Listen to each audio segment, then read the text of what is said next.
कहानी के आगाज़ में हम जॉन विक को देखते हैं जो अपनी लड़ाई की तैयारी कर रहा था। फिर एक आदमी उसके पास आता है जो जॉन का बहुत अच्छा दोस्त था। वो उसके लिए बंदूक और एक बुलेट प्रूफ सूट लेकर आया था और वो जॉन से ये भी कहता है कि तुम्हें अच्छी तैयारी करनी है क्योंकि तुम्हें हाई टेबल से मुकाबला करना है।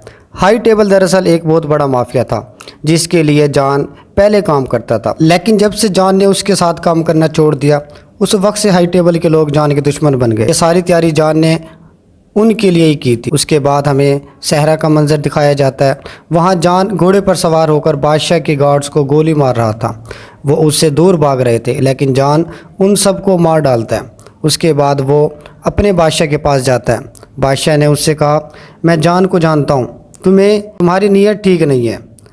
आप हाई टेबल को ख़त्म करना चाहते हैं, लेकिन एक बात जहन में रखो कि ये सब ख़त्म करने के बाद तुम्हारी तबाही शुरू हो जाएगी। लेकिन अगर तुम मुझे मारना चाहते हो तो उसके बारे में सोचो। मैं मर गया तो और लोग आएंगे लेकिन ये खेल जारी रहेगा। जॉन ने उससे कहा, मैंने सिर्फ अपनी आज़ादी मांगी। बादशाह उसे जवाब देता है, अगर तुम ये समझते हो कि मुझे मारकर तुम्हें आज़ादी मिल जाएगी तुम। मगर जॉन उसकी एक बात नहीं सुनता और उसके सिर पे गोली मार देता है। उसके बाद ये मंजर न्यूयॉर्क मुंतकिल हो जाता है जहां हमें एक होटल नज़र आता है। होटल के मैनेजर के पास एक आदमी आया जिसकी एक उंगली कटी हुई थी। वो शख्स ऊंची मेज़ से एक ख़ास पैगाम लाया था। अब मैनेजर उसे अपने मालिक के पास ले जाता है जिसका नाम विंस्टन था। शख्स विंस्टन के सामने रेत की घड़ी रख के कहता है कि हमारे बादशाह की मौत के बाद सब कुछ हमारे मालिक मार्कस का है। वो आपसे जल्द मिलना चाहता है। आप विंस्टन अपने मैनेजर को लेकर मार्कस से मिलने एक बहुत बड़ी इमारत में जाता है। यहाँ मार्कस ने विंस्टन को बुलाया था क्योंकि बहुत अरसा पहले उसने जॉन को उसे मारने के लिए कहा था। वो विंस्टन से पूछता है, मैंने तुमसे जॉन को मारने के लिए कहा था तो वो अब तक ज़िंदा कैसे है? मार्कस कहता है, हाँ वो अभी तक ज़िंदा है क्योंकि उसने हमारे बादशाह को मार डाला है और वो हमारी ऊँची मेज़ के लोगों के पीछे है।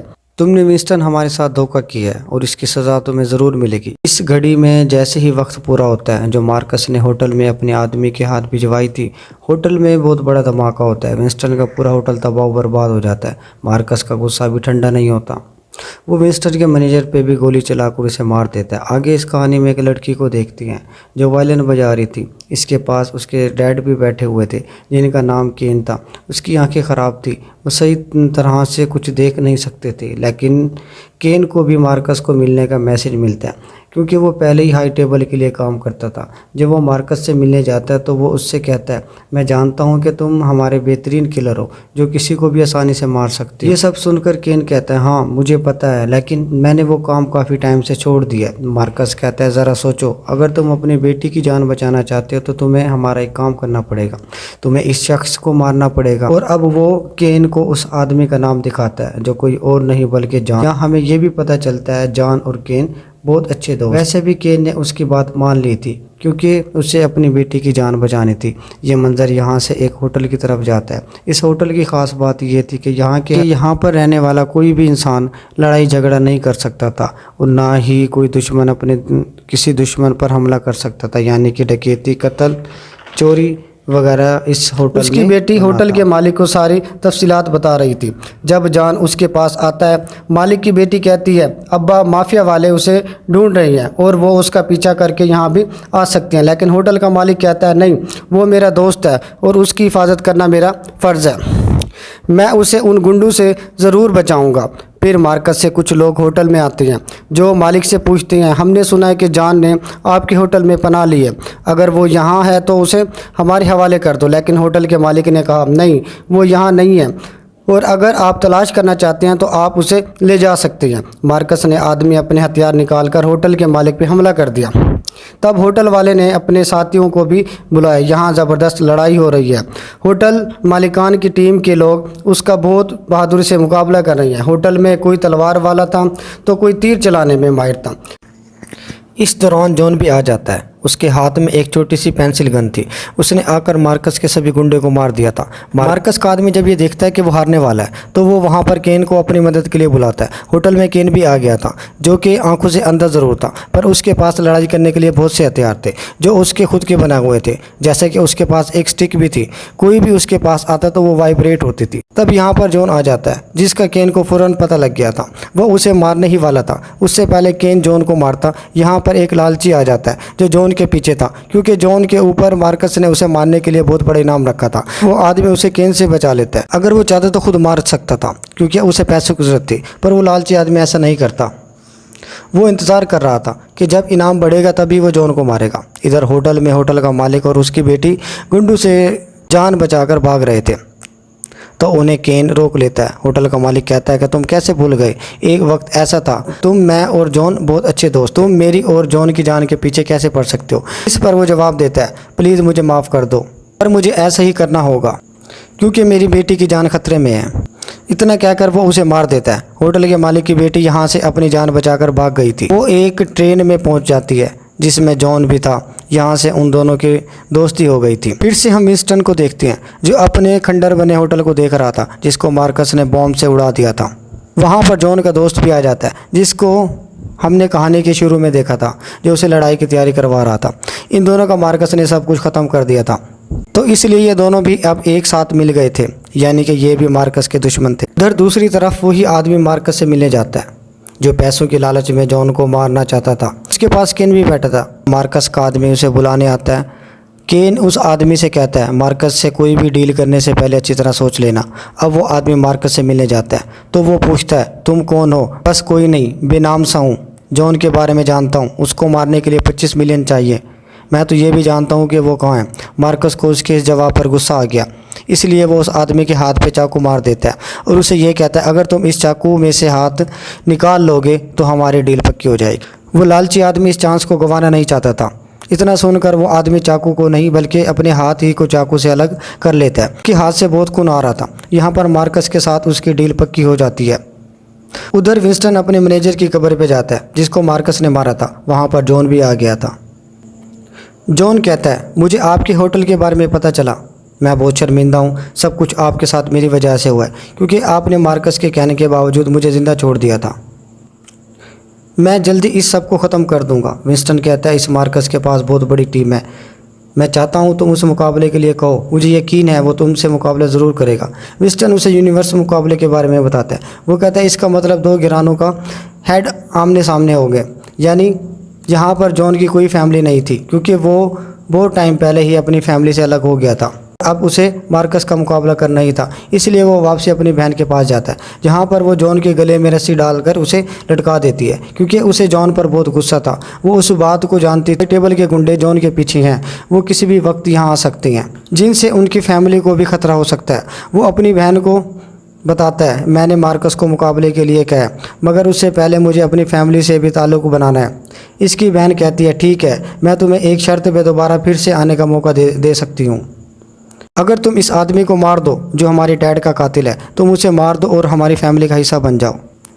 अब जॉन अपने डैड के कातिल को मारने के लिए निकल चुका था। अब हम वो आदमी देखते हैं जो जॉन के डैड का कातिल था, और वो ताश के पत्तों से खेल रहा था। उसके पास बंदूक भी थी। वो लालची आदमी भी वहाँ पे मौजूद था, जिसने मार्कस के साथ जॉन को मारने का सौदा किया था।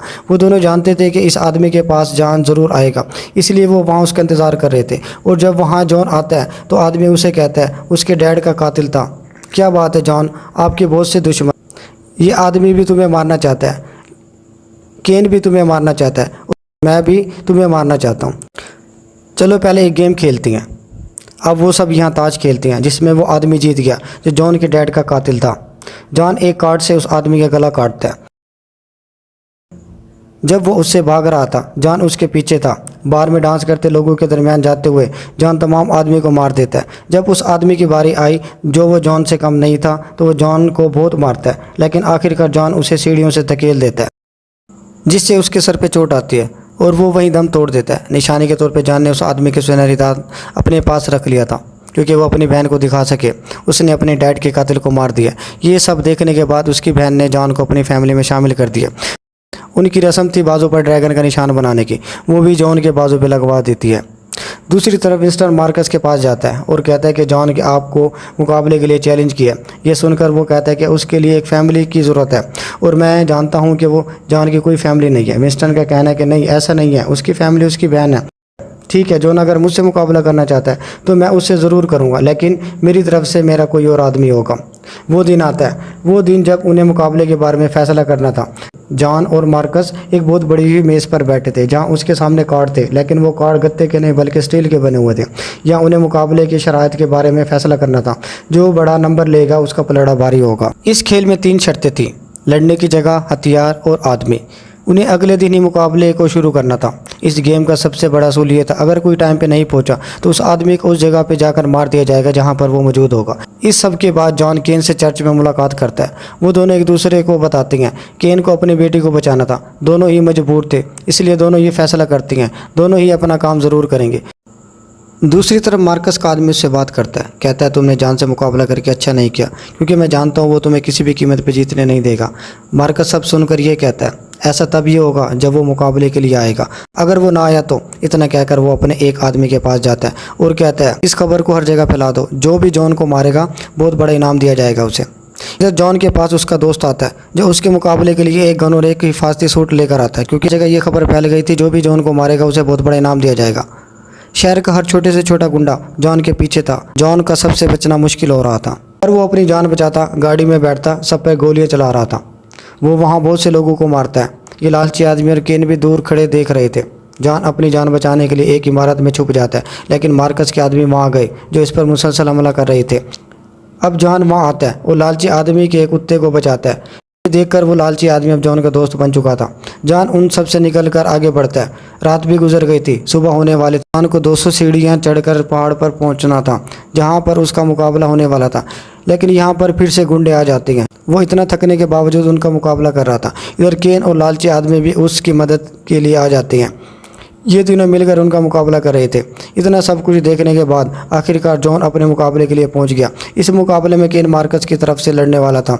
इन्हें पहले गन्स दी जाती हैं और ये भी बताया जाता है कि पहली गोली 30 फुट के फासले से चलानी होगी, दूसरी 20 फुट और आखिरी 10 फुट से। वो दोनों एक दूसरे से हाथ मिलाती हैं और मुकाबले के लिए तैयार हो गए। जैसे ही उन्हें कहा जाता है फायर, वो दोनों एक दूसरे पे गोलियां चला देती हैं। गोलियां जाकर दोनों के कंधों पे लगती हैं और दूसरी बार 20 फुट से चलाने पर गोली केन की कमर पे लगती है और जॉन के दोबारा से कंधे पर। आखिरी गोली केन ने जॉन के पेट पे मार दी थी। इस तरह केन मुकाबला जीत गया था, यानी मार्कस ने इस मुकाबले को जीत लिया था। तभी वो खुद सामने आता है, कहता है जॉन को आखिरी गोली मैं खुद मारूंगा जो उसके सर में लगेगी, क्योंकि मैं अपने दुश्मन को ज़िंदा नहीं छोड़ता। तभी यहाँ पर विंस्टन कहता है शायद तुम गलत सोच रहे हो। जब केन ने गोली चलाई थी लेकिन जॉन ने नहीं, उसकी गन में अभी भी गोली है। इतनी बात सुनकर जॉन मार्कस के सिर पे गोली चला देता है, जिससे उसकी मौत हो गई और मुकाबला आखिरकार जॉन ने जीत लिया था। वादे के मुताबिक जॉन को उसकी ज़िंदगी दे दी जाती है, पर हाई टेबल ये भी वादा करती है कि अपने पैसों से विंस्टन का होटल बनवाएगी और अब कोई भी जॉन को परेशान नहीं करेगा। इसके साथ ही यहाँ मुकाबला ख़त्म हो गया।